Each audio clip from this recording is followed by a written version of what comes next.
coin from the 1950s. Hiding somewhere. In your collection or even tucked away in an old jar, this could be the one that changes everything for you. The 1953 Liberty Wheat penny might look small, but its history, its place in American coinage, and its surprising values in today's market make it one of those coins you need to pay close attention to. After the intro, if you own this coin, it might turn the tables for you. So stick around until the end because we'll get into how much it's worth and how you can actually sell it. The 1953 Wheat penny belongs to the iconic Lincoln Wheat series, first introduced in 1909 to honor President Abraham Lincoln on the centennial of his birth.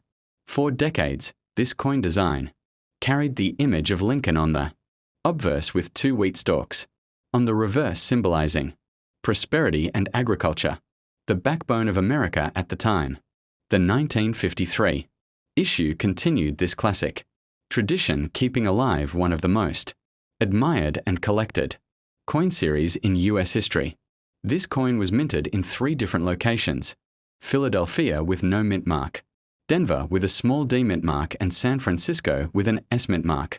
Each version has its own mintage figures and rarity levels, which directly affect its desirability among collectors today. The Philadelphia mint struck the most, while the Denver and San Francisco issues had smaller numbers, which gives them unique appeal, depending on condition and grade.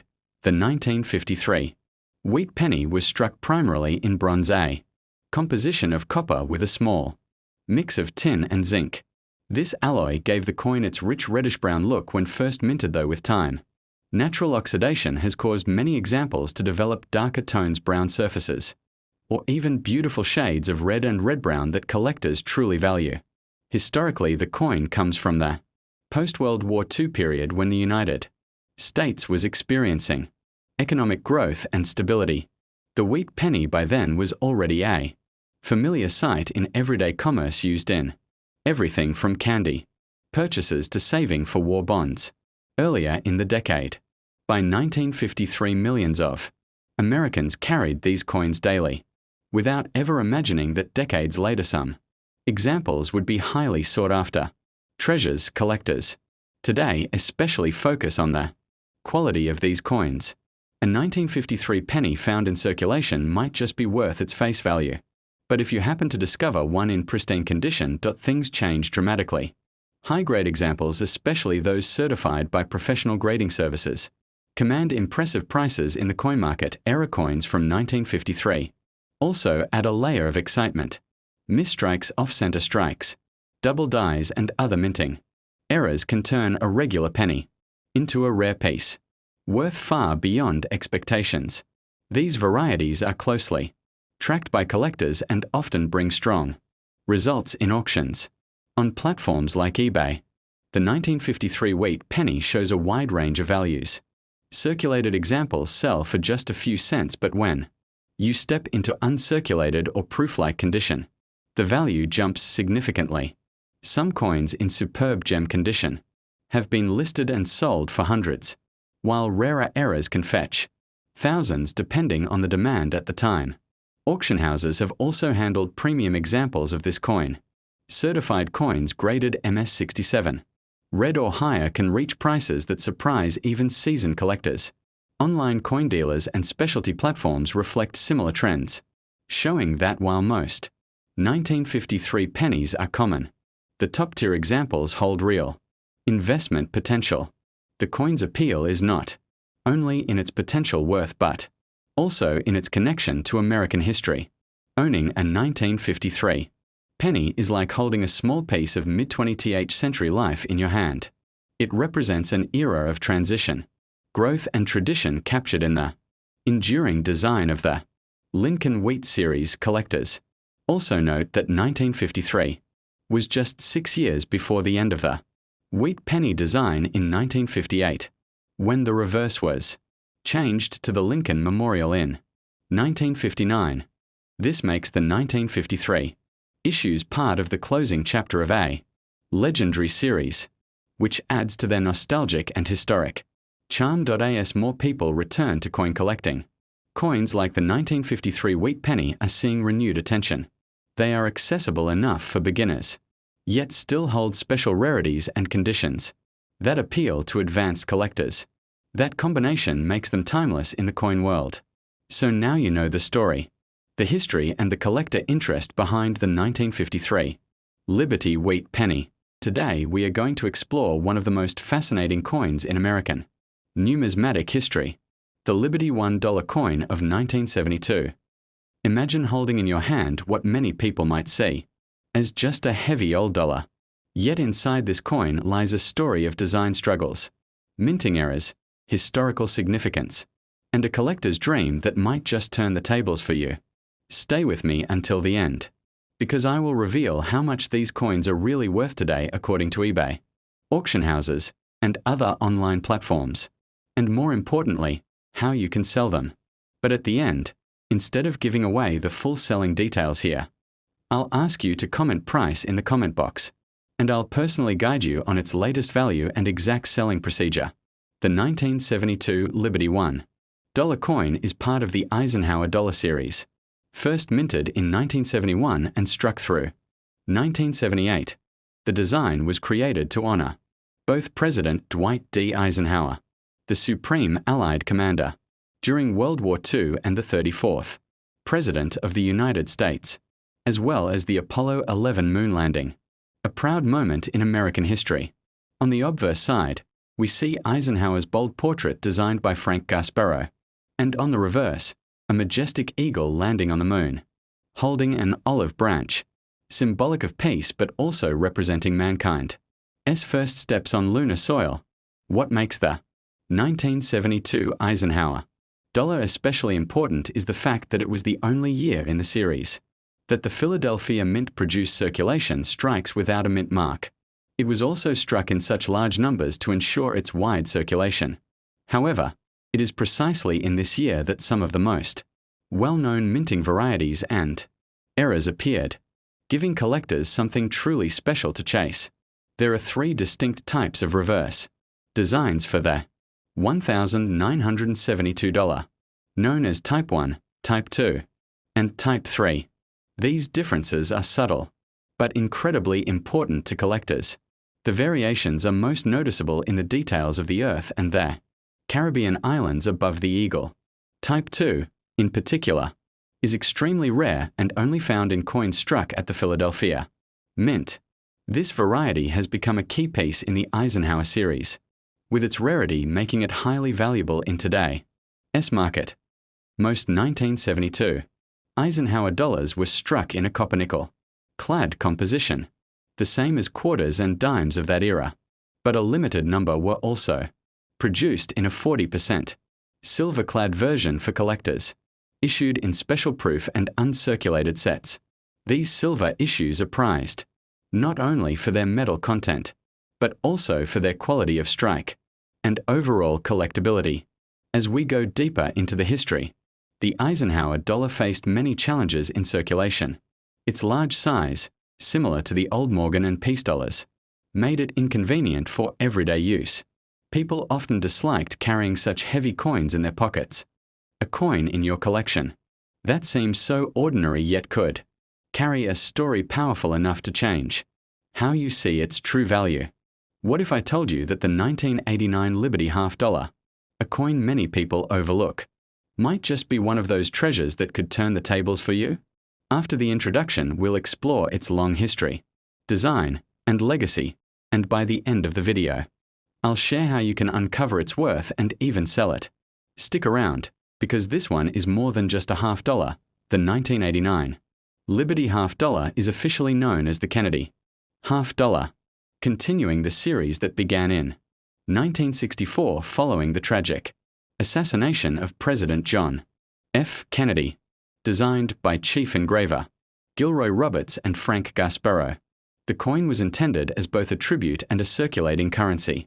Even by 1989, it carried with it over 2 decades of emotional and national significance. On the obverse, the coin displays the iconic portrait of President Kennedy, strong and determined, symbolizing leadership and resilience.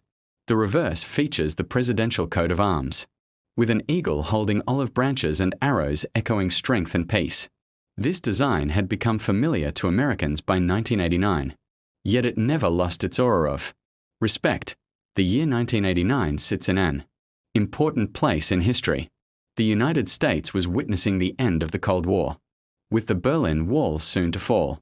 While the coin itself may not directly reflect these world-changing events, it was a silent witness carried in pockets, exchanged in stores, and saved in collections. Coins often outlast the moments of history they live through. And this $50 is a perfect example. Mintage numbers for the 1989 $50 were quite high. Millions were struck both in Philadelphia and Denver, as well as special proofs in San Francisco. For everyday circulation, the coin was common. But what makes some of these pieces stand out today is not just their history but their condition, rarity in certain grades, and errors that occurred during minting. Collectors know that the value of a 1989 $50 varies greatly. A worn coin used in circulation may only be worth its face value. But when you find one in pristine, uncirculated condition, or better yet, a proof coin with deep cameo contrast, its worth grows significantly. Errors such as off-center strikes, double dies, or unusual mint marks can also boost the coin's desirability. These are the kinds of details that seasoned collectors search for, and even casual coin holders can stumble upon by chance. By the late 1980s, the $50 had already become a denomination that saw limited use in circulation. Most people rarely encountered them in daily transactions, meaning many coins went directly into storage, rolls, or collections. This helps explain why uncirculated examples remain available to this day. The 1989 Liberty $50 also symbolizes a bridge between generations. For older Americans, it was a reminder of Kennedy's presidency. For younger ones, it was simply a coin that looked different, bigger, and somehow more special than dimes or quarters. From a numismatic standpoint, coins like this one highlight the balance between mintage, volume, and collector interest. While millions were produced, only a small fraction survive today in top condition. And those are the coins that truly carry value in the marketplace. On platforms like eBay, these coins are often listed with a wide price range. Common circulated examples might sell for just slightly above face value, but proof coins in their original packaging can command far more. Some error coins or high-grade certified examples have been auctioned for surprising amounts, making this coin one to watch closely. Auction houses and coin grading services like PCGS and NGC have recorded notable sales for this $50, particularly when the coin has been preserved perfectly. That means if you've got one tucked away, it could be more than just spare change. Another fascinating detail is how the $50 has endured as both a collector's item and a ceremonial coin. Even in 1989, it was already leaning away from being a circulation coin and moving toward the collector's market. That makes your 1989 $50 part of a bigger story in US coinage history. Collectors often seek out complete runs of Kennedy $50 from 1964 to present. That means your 1989 coin is essential in filling a gap in many sets. While it may not be the rarest year, it holds its place firmly as a necessary piece of the puzzle. If we step back and think about this coin as a historical artifact, it connects us to a time when American currency was shifting in use and perception. It reflects not only Kennedy's legacy, but also the economic and cultural realities of the late 20th century. The shine of a well-preserved 1989 $50 is more than metal. Its memory captured in copper and nickel. The luster, the strike, the tiny details in Kennedy's hair all speak to the craftsmanship of the US Mint. For new collectors, the 1989 $50 can serve as a gateway coin. It's accessible, affordable in many cases, yet still offers the thrill of discovery if you manage to find one in high grade or with a mint error. In coin shows and auctions, these coins often appear as part of larger collections. Dealers know they can attract interest because Kennedy $50 as a series are beloved worldwide. Not just in the United States. Another layer to consider is the emotional connection. For some, these coins remind them of relatives who saved Kennedy halves as keepsakes. For others, they're a physical Link to an era of American pride and remembrance when, looking at its worth today, we turn to online marketplaces. On eBay, circulated 1989 Liberty half dollars might fetch only modest amounts, but certified mint state coins or proofs have sold for much higher. Auction records show that collectors are willing to pay premiums. 4 coins that stand out. It is in this difference between the ordinary and the extraordinary, where fortunes can turn. That's why I said earlier this coin could change things for you. You might be holding one that is more valuable than you realize. The value of a coin is not always in the metal, but in the story it carries, the rarity of its condition, and the desire of collectors who want it. The 1989 Liberty half dollar embodies all 3 of these elements. So as you can see, the story of the 1989 half dollar is long, layered, and fascinating. It blends history, artistry, memory, and potential value into one small but powerful piece of American heritage. If you've stayed with me this far, here's the moment we've been building toward. The 1989 Liberty half dollar has a price tag that might surprise you, and there's even a way you can sell it to make the most of its worth. But just like I promised at the beginning, I want you to be part of this conversation. Comment price in the comment box below, and I will personally tell you its value and the procedure on how you can sell it. Thank you for watching. Like, share, and subscribe.